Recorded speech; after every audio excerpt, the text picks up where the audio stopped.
Қайырлы күн. Бүгін біз қазақ тілі пәнінен 119-шы сабақты қарастырамыз. Жыл бойы өткенді қайталаймыз. Мәтін және сөйлем. Бірінші жаттығуға назар аударыңдар. Мәтінді түсініп оқы. Біздің бәріміз де мерекені жақсы көреміз. Оған дайындаламыз. Халықтық мерекелер 22 наурыз, 8 наурыз, 16 желтоқсан тәуелсіздік күні, 1 мамыр Қазақстан халқының бірлігі күні, 1 маусым халықаралық балаларды қорғау күні және басқалары.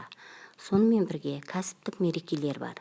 Жыл сайын әртүрлі мамандық иелері, дәрігерлер, мұғалімдер, құрылысшылар, шахтерлер, металлургтер, тағы басқалары өз мерекелерін тойлайды. Бұл күні мерекелік жиналыс, салтанатты кеш өтеді.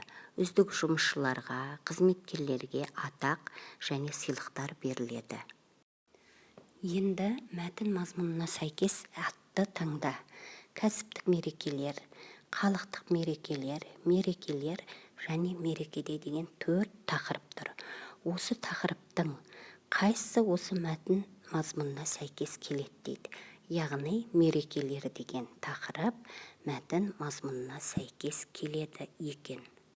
Өйткені мәтінде кәсіптік мерекелер туралы да, халықтық мерекелер туралы да айтылған. Енді осы мәтіннің қай түріне жатады? Әрине, әңгімелеу мәтініне жатады. Келесі тапсырмада мәтін бөліктерінің атауын толықтыр дейді. 1. мерекелік дайындық, 2. халықтық мерекелер, 3. кәсіптік мерекелер жайлы айтылған. Келесі 2. жаттығуға назар аударайық. Көп нүктенің орнына бастауыш болатын сөзді тауып жаз. Мен мерекені ұнатамын. Біз мерекеге қызу дайындаламыз.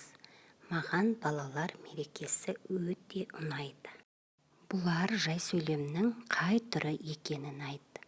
Яғни бұлар жай сөйлемнің жайылма сөйлем түріне жатады. Келесі 3. жаттығуға назар аударайық. Шығармашылық тапсырма. Балалардың қай мерекеге дайындалып жатқанын білу үшін олардың орнын ауыстыра отырып мерекенің атын жаз. Яғни балалар күні мерекесіне дайындалып жатыр екен. Бұл мерекені сен қалай қарсы аласың? Әңгімеле дейді. Яғни достарыңа бұл мерекені қалай қарсы алатындарың туралы әңгімелеп беріңдер. Келесі 4.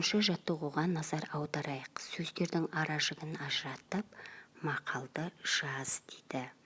Яғни мақалымыз бірлік бар жерде тірлік бар. Достар, бүгінгі сабағымыз сіздерге ұнаса, осы каналға тіркеліп, лайк басып, пікір білдіріп кетуді ұмытпаңыздар. Сонда келесі сабағымыз жауаптармен бірге сіздерге көрініп отырады.